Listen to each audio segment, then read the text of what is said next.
नमस्कार, मी आशिष जाधव. जी 24 तासच्या आमने सामने मध्ये तुमचं स्वागत आहे.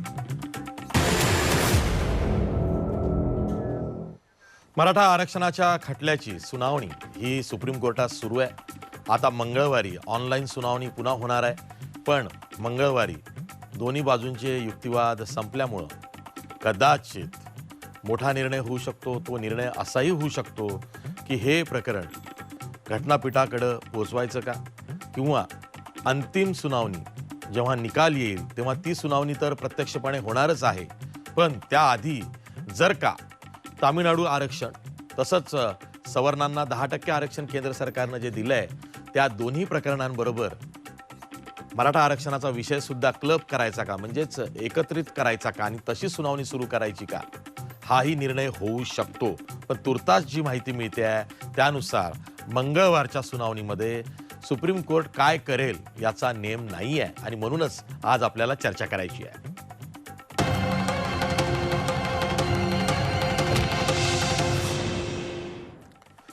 या चर्चेत सहभागी होण्यासाठी आपल्यासोबत मान्यवर पाहुणे आहेत. आपल्यासोबत शिवसंग्रामचे नेते आमदार विनायकराव मेटे आहेत.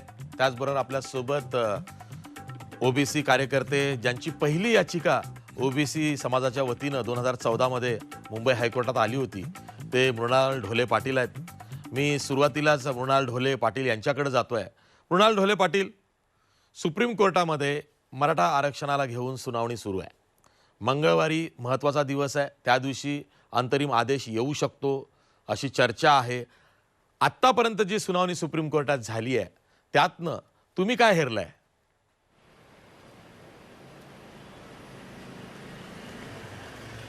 आशिषजी, सगळ्यात पहिलं म्हणजे आत्ताच्या घडीला सुप्रीम कोर्टासमोर जो विषय आहे तो एका लार्जर बेंचकडे, लार्जर कॉन्स्टिट्युशनल बेंचकडे द्यायचा का नाही एवढाच आत्तापुरता विषय आहे. याच्या व्यतिरिक्त विषय सध्या नाहीये. 2 दिवस याच्यातच म्हणजे 2 इयरिंग्स याच्यातच सुप्रीम कोर्टने घालवलेले आहेत. पण मला काय वाटतं वैयक्तिक की ही डिलेइंग टॅक्टिक्स चाललेले आहे. कारण सुप्रीम कोर्टमध्ये जेव्हा मराठा आरक्षणाचा विषय आला होता आणि जेव्हा आर्ग्युमेंट्स करायचे त्या सुप्रीम कोर्ट असं म्हटलं की तुम्ही लवकर आर्ग्युमेंट करा, आम्ही फायनल हिअरिंगसाठी हा विषय ठेवतोय. पण त्याच्यानंतर काही संघटनांनी मागणी केली की बाबा लार्जर बेंचकडे पाठवा किंवा इतर 102वी घटना दुरुस्ती, 103वी घटना दुरुस्ती याच्याशी क्लब करा, तमिळनाडू वगैरे यांच्याशी क्लब करा, अशा काही मागण्या आल्या. त्याच्यानंतर मग कॉन्स्टिट्युशनल बेंचकडे हा विषय पाठवायचा का नाही याच्यावर एक परवा सुनावणी घेतली, आपल्याला कल्पना आहे. पण त्याच्यातनं फक्त ज्या पार्टीज कॉन्स्टिट्युशनल बेंचकडे पाठवावी याच्या बाजूने होते त्यांचीच हिअरिंग फक्त झाली. आज जे विरोधात होते त्यांचीच हिअरिंग झाली. आणि परवा सुप्रीम कोर्टने असं म्हणलंय की आपण यामध्ये फक्त ज्यांना अजून काही म्हणणं मांडायचंय तर त्यांनीच फक्त सांगायचंय. परवा सुप्रीम कोर्टमध्ये फक्त कॉन्स्टिट्युशनल बेंचकडे जाणार का नाही एवढेच विषयात निर्णय होणार आहे. याच्यापेक्षा लगेच काही मोठा निर्णय होणं अपेक्षित आहे असं मला वाटत नाही. पण एक लक्षात घेतलं पाहिजे की मला असं वाटतं हे डिलेइंग टॅक्टिक्स चाललेले आहेत. सुप्रीम कोर्टच्या पण कॉन्स्टिट्युशनल बेंचकडे द्यायचं का नाही त्याचं कुठली ठोस कारण ते सांगू शकलेले नाहीयेत. त्याचं कारण असं असतं की जेव्हा कॉन्स्टिट्युशनल बेंच, लार्जर बेंच म्हणजे 11 जजेसच्या बेंचकडे करण्याची मागणी केली जाते, 5 जजेसच्या बेंचकडे करण्याची मागणी केली जाते, पण विशेष काही ठोस कारण दिलं जात नाही समोरनं. त्याचं कारण असं की इंदिरा साहनी जजमेंटमध्ये 50% मर्यादा, त्याच्यानंतर बाकी सगळे जे इश्यू होते तपासले होते. इंदिरा साहनी जजमेंट बरोबर प्रॉब्लेम काय आहे हे अजूनपर्यंत सांगू शकलेले नाहीयेत. कॉन्स्टिट्युशनल बेंचकडे पाठवायचा विषय असा असतो की ज्यावेळेस काही घटनात्मक पेच निर्माण होतो, घटना दुरुस्ती झालेली नाही, कुठलीही घटनात्मक पेच निर्माण झालेली नाही, 2 आर्टिकल्स समोरासमोर नाही आहेत, तर अशा केसमध्ये कॉन्स्टिट्युशनल बेंचकडे का पाठवा हा खरं तर माझ्यासारख्या व्यक्तीकडं प्रश्न आहे. एसीबीसी ऍक्ट जो चॅलेंज झालाय तो एसीबीसी ऍक्ट फक्त आणि फक्त महाराष्ट्रापुरता आहे. इतर बाकी सगळ्या राज्यांमध्ये, केंद्रशासित प्रदेशांमध्ये त्यांचा काहीही फरक पडत नाही. 2 राज्यांचा टकराव नाहीये, 2 केंद्रशासित प्रदेशांचा टकराव नाहीये, फक्त आणि फक्त महाराष्ट्र राज्यापुरताच हा ऍक्ट आहे. तर एका राज्यापुरता लागू असणारा ऍक्ट याच्यासाठी घटनात्मक पीठ कशासाठी पाहिजे? म्हणजे ठीक आहे. विनायकराव मेटे, हाही एक प्रश्न आहे की आरक्षणाची टक्केवारी किंवा मर्यादा इंदिरा साहनी खटल्यामुळं जी 50%च्या वर वाढू शकत नाही, त्याला युक्तिवादादरम्यान सरकारी वकिलांनी जे राज्य सरकारच्या वतीनं आहेत त्यांनी असं सांगितलं की इंदिरा साहनी खटल्यामध्ये जरी 50%ची मर्यादा ही आरक्षणाची घालून दिली असली तरी सुद्धा आर्थिकदृष्ट्या सवर्णांना जे 10% आरक्षण संसदेतल्या घटनादुरुस्तीने दिलं गेलं, तिथंच जेव्हा ती घटनादुरुस्ती झाली तिथे इंदिरा साहनी खटल्यातला जी अट आहे 50% ती खारिज झालेली आहे. तर हा जो युक्तिवाद पुढे आलेला आहे हा किती महत्वाचा आहे? हे आशिषजी, खरं तर या केसमुळं, मराठा आरक्षणाच्या केसमुळं सर्वोच्च न्यायालयामध्ये जे सुरू आहे त्यामुळं अनेक नवीन प्रश्न उपस्थित झालेले आहेत. आपल्याला अनेक लोक हा एक दाखला देतात की इंदिरा साहनीच्या केसमध्ये एक 50% सिलिंग त्यांनी लावून घेतलेली आहे किंवा ते बंधन त्यांनी टाकलेलं आहे. परंतु आपल्याकडे आताच 52% आरक्षण आहे. मागच्या काळामध्ये जेव्हा मराठा आणि मुस्लिम समाजाला आरक्षण दिलं तेव्हा मुस्लिम समाजाचं 5% शिक्षणामधलं आरक्षण अबाधित ठेवलं. त्याचबरोबर दुरुस्ती करून केंद्राने जे EWC म्हणजे इकॉनॉमिकल बॅकवर्ड्सला जे 10% आरक्षण दिलं आर्थिकदृष्ट्या दुर्बलांना, हे सगळे नवीन मुद्दे आलेत आणि हे घटना दुरुस्तीच्या नंतर आलेत. ते माननीय सुप्रीम कोर्टामध्ये सुद्धा नवीन येतं आणि त्यामुळं एवढंच फक्त हे प्रकरण नाही आहे, तर परवाच्या दिवशी 26ला जे आर्ग्युमेंट झाले त्या आर्ग्युमेंटच्या दरम्यान, आणि आपल्यालाही ते माहिती आहे, या देशातल्या 29 राज्यामध्ये, 1 नाही 2 नाही 3 नाही, 29 राज्यामध्ये 50%ची सिलिंग ही क्रॉस करून जास्त रिझर्वेशन आज आहे. असे जे हे सगळे मुद्दे हे नवीन आलेले आहेत माननीय सुप्रीम कोर्टामध्ये सुद्धा आणि अनेक ठिकाणी सगळे नवीन आलेले सरकारच्या समोरचं. यामुळे हे घटनात्मकच पेच हा निर्माण झालेला आहे.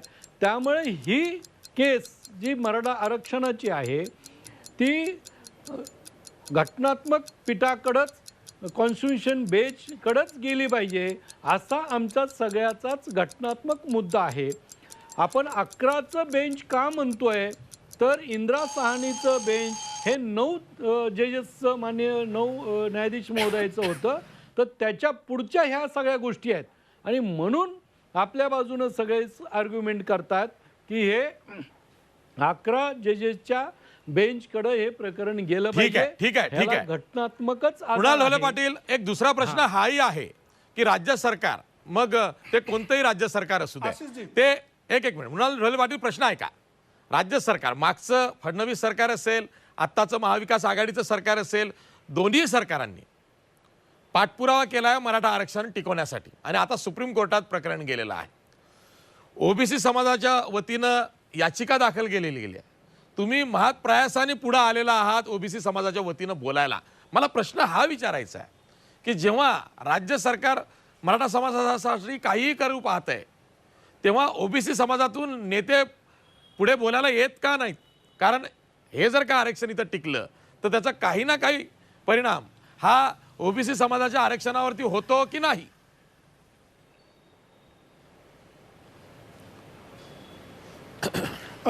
आशिषजी, मी आपल्या प्रश्नाचं उत्तर देतो. त्याच्या आधी विनायक मेटेजी म्हणले त्याचं काही क्लॅरिफिकेशन मी देतो.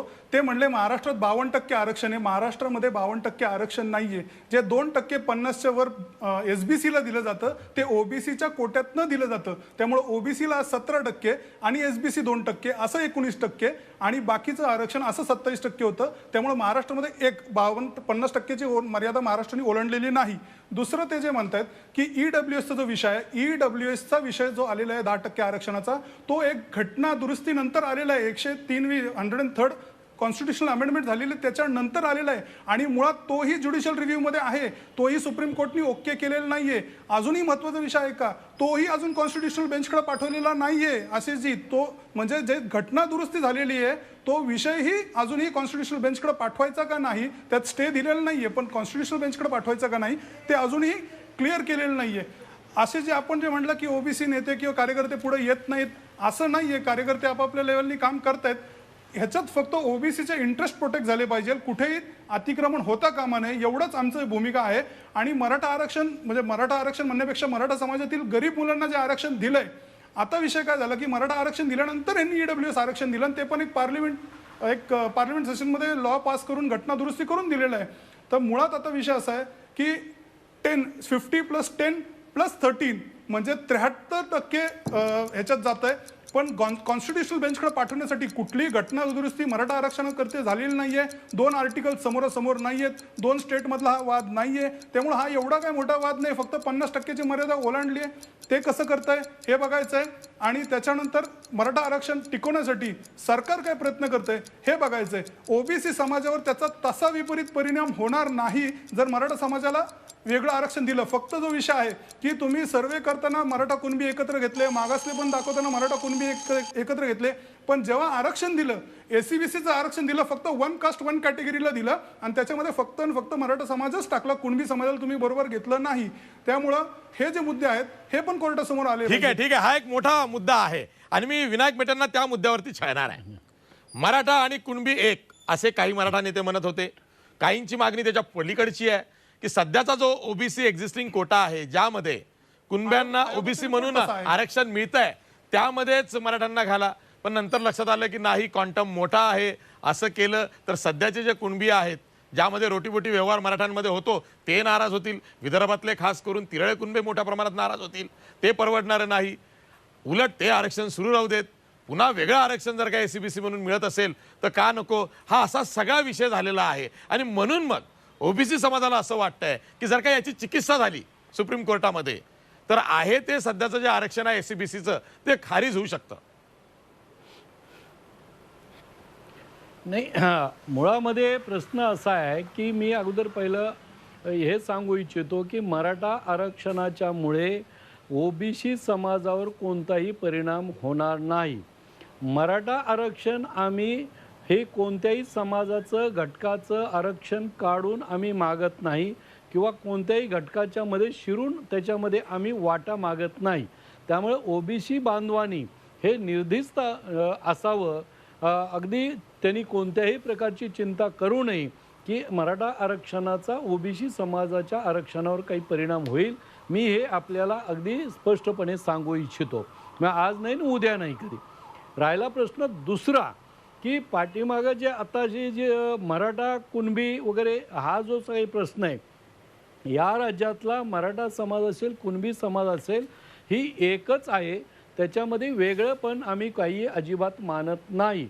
परंतु पंजाबराव देशमुख साहेबांनी विदर्भातल्या विशेषतः आणि इकडं शामराव पेजे साहेबांनी विशेषतः कोकणामधल्या लोकांना तिथं जागृत करून त्यांना कुणबी म्हणून ते लावून घेतलं, कुलवाडी म्हणून लावून घेतलं. परंतु दोन्हीचं एक, आमचं आणि त्यांच्यामध्ये काही भांडण नाही आहे. आम्ही त्यांना नको म्हणतोय किंवा कुणाच्या तरी काढून घ्यावं म्हणतोय किंवा जास्तीत जास्त आम्हाला वाटा मिळावा अशासाठी आम्ही काही वेगळं दाखवतोय असा अजिबात प्रकार नाही. हे कृपा करून आपल्याला लक्षात घ्या. नंबर 1. नंबर दुसरा मुद्दा एक असा आहे की आपण मगाशी आमचे डोले पाटील साहेब म्हणले, बहुतेक त्यांना थोडंसं ती माहिती नसावी डोले पाटील साहेब आपल्याला, की 5 तारखेला या महिन्याच्याच 5 तारखेला जी आर्थिकदृष्ट्या दुर्बलाचं EWCचं जे काही जजमेंट आहे ते जजमेंटच्या ती जी केस आहे सुनावणी ती माननीय सुप्रीम कोर्टाने मोठ्या घटनापीठाकडे पाठवण्याचं काम केलेलं आहे. त्याचं जजमेंट आहे. मी आशिषजी जाधव साहेबांकडून मी आपला नंबर घेतो. आपल्या व्हॉट्सअपवर माझ्याकडे ती कॉपी आहे जजमेंटची, ती आपल्याला पाठवायची व्यवस्था मी आपल्याला निश्चितपणाने करतो. त्यामुळं जे काही आधार आहे ह्या आधार आहे म्हणूनच आम्ही हे आरक्षण मागत आहे. याचा कोणताही परिणाम याच्यावर होत नाही. ओबीसी समाजाचं हित अबाधित राखण्याकरता अनेक ओबीसी समाजाचे नेते हे अतिशय प्रामाणिकपणाने प्रयत्न करत असतात. ठीक आहे. मृणाल ढोले पाटील, राज्य सरकारचा सुद्धा हा युक्तिवाद राहिलेला आहे की एससीबीसीचं जे आरक्षण आहे ते महाराष्ट्रातल्या सरकारी संस्थांमध्ये म्हणजे ज्या शैक्षणिक संस्था आहे त्यामध्ये शिक्षणातलं आरक्षण आणि महाराष्ट्रातल्या सेवा भरतीमध्ये ही महाराष्ट्रातल्या संस्था सेवेमध्ये नोकरी असं ते आरक्षण आहे. सध्याचं जे राजकीय आरक्षण ओबीसींना आहे त्याला हात लागलेला नाही, कारण ते घटनेनं दिलेलं आरक्षण आहे. हे एससीबीसीचं आरक्षण जे आहे हे राज्यापुरती महाराष्ट्र सरकारनं दिलेलं आहे. त्यामुळे याची आणि सध्याच्या एक्झिस्टिंग ओबीसी कोट्याची ज्याला घटनेनं देश स्तरावरती आरक्षण आहे, राजकीय आरक्षण आहे, अशी काहीही गल्लत होणार नाही असा दावा आहे.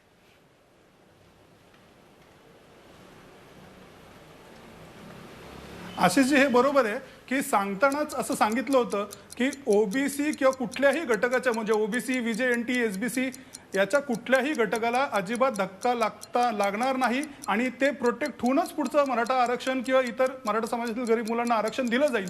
याच्यासाठी सगळ्यांनी होकारी एक प्रकारे दर्शवलं होतं की सोफार आमचं आरक्षण सेफ आहे, आम्हाला त्याच्यात काही म्हणायचं नाहीये. पण आता याच्यात विषय असा आहे की जेव्हा गायकवाड कमिशनचा रिपोर्ट आला, गायकवाड कमिशनने अतिशय स्पष्टपणे सांगितलं की मराठा आणि कुणबी हे एक आहेत, संख्या त्यांची एकत्रपणे मोजली, त्यांचा मागासलेपणा एकत्रपणे तपासला. पण याच्यानंतर आरक्षण देताना फक्त मराठा समाजाला दिलं. पण जर जसं विनायक मेटेजी म्हणतायत की मराठा आणि कुणबी हे एक आहेत, तर मग मराठा समाजाला वेगळं आरक्षण कशाला आणि कुणबी समाजाला वेगळं आरक्षण कशाला? म्हणजे आज कुणबी ओबीसी मध्ये येतो आणि मराठा हा एसीबीसी मध्ये येतो. तर आज विषय असा की जे महाज्योती आणि सारथी आपण काढलंय, तर सारथीमध्ये कुणबी सारथीमध्ये जातो, तो महाज्योतीमध्ये येऊ शकत नाही. पण बाकी सगळे जे आहेत ते महाज्योतीमध्ये येतात, म्हणजे ओबीसी महाज्योतीमध्ये येतात आणि बाकी फक्त ओबीसीतला कुणबी हा याच्यात एसीबीसी मध्ये म्हणजे सारथीमध्ये जातो. मग जर मराठा आणि कुणबी एकत्र होते तर मराठा आणि कुणबी एकत्र घ्यायचे होते एसीबीसी मध्ये, आमचं काहीच म्हणणं नव्हतं. आणि आपण म्हटलं ते बरोबर आहेत की हे आरक्षण फक्त आणि फक्त नोकऱ्या आणि शिक्षण एवढ्या पुरतच मर्यादित आहे, राजकीय याच्यात काही संबंध नाही. ठीक आहे विनायक मेटे, एक वाद तुमच्या भोवती सुद्धा आहे. काल काँग्रेसचे प्रवक्ते सचिन सावंत यांनी आरोप केला होता, विनायक मेटे तुमच्यावरती आरोप केला होता सचिन सावंतांनी की तुम्ही एक याचिकामध्ये मूव्ह केली काल परवा, आणि त्यामुळं आता असं होत आहे की कदाचित घटनापीठाकडे जाण्याचा जो निर्णय आहे त्यामध्ये तुमची याचिका अडथळा बनू शकेल. उलट अशी जी मी आपल्या प्रश्नाचं उत्तर देतो, मगाशी बोलताना एक मुद्दा झाला. मी मगाशी जसं म्हणालो की ओबीसी समाजाचे अनेक नेते ओबीसी समाजाचं हितरक्षण करण्याकरता पुढे येत आहेत, त्याच्या उलट मराठा समाजाचं तुम्ही म्हणताय तसं ते झालेलं आहे. मराठा समाजाच्या बाजूनं कोणतेही राजकीय नेते जास्त पुढे येत नाहीत, हे दुर्दैव आहे मराठा समाज. आता आपण मी पहिल्या कितीतरी दिवसापासून महाराष्ट्र सरकार ज्या पद्धतीनं दक्ष राहून लक्ष घालून सगळी तयारी करायला पाहिजे त्या पद्धतीनं करत नाही, हे वारंवार स्पष्ट झालेलं आहे.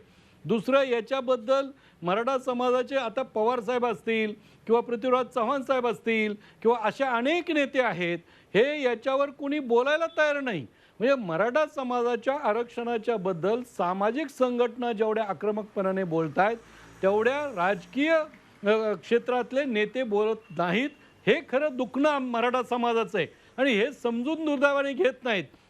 आजच्या सुनावणीमध्ये अनेक लोकांनी हे जे प्रस्थापित मराठा समाजाचे मग त्यांचे कारखाने असेल, सीएम असेल, आमदार खासदार वगैरे हे याचे आकडेवारी दिले, कारण बाकीचे त्यांच्याकडे मुद्दे नव्हते म्हणून शेवटी मग नेहमीच्या मुद्द्यावर ते आले.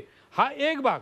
दुसरा प्रश्न आता त्याच्यातच अशी जी उद्भवलेला आहे की जो काँग्रेसनी माझ्या विरोधात प्रवक्त्याच्या माध्यमातून आरोप करण्याचं काम केलं, आज ते अर्ध्या हळकुंडानं पिवळं जाऊन त्यांनी तसे वक्तव्य केले, तेच त्यांच्या घशात जाणार आहेत आणि त्यांच्या पाठीमागं असणाऱ्या लोकांच्या सुद्धा.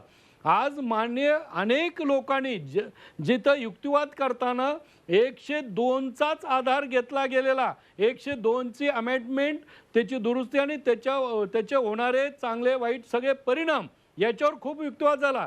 आणि याविरुद्ध माननीय न्यायाधीश महोदयांनी असं सांगितलं की एवढं 102च्या बद्दलचं आपण सांगताय ते याच्याबद्दलचे कुणी त्याच्याबद्दल याचिका दाखल केली नाही किंवा त्याला चॅलेंज केलं नाही.